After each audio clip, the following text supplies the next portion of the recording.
Кроме рассмотренных ранее аффиксов, для образования имен прилагательных от существительных используются следующие аффиксы.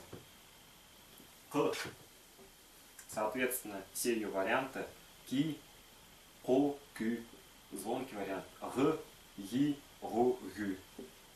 Аффикс зак со своими вариантами: зек, зак, зик, зок, зю. Чу со своими вариантами: чу, чи, чы. Жу, жу, жи, ж.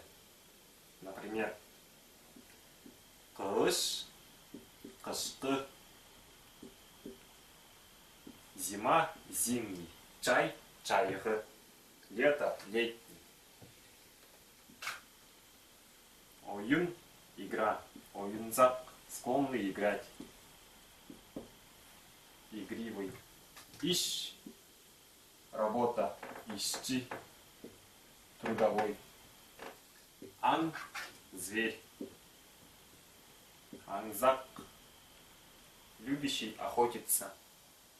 Для образования имен прилагательных от глагольных основ также используются аффиксы мак со своими вариантами: имек, умак, юмек, мок, мик, анджих, инджих, унджу, инджу, так, кек, кон, кин, амгай, ингей.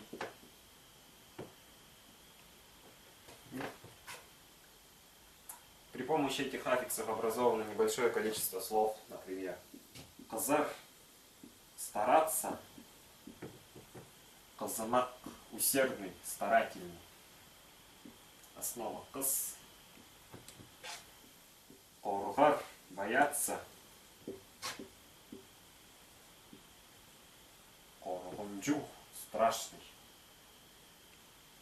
Унджу — основа ор. Например, еще тельгерер — распространяться.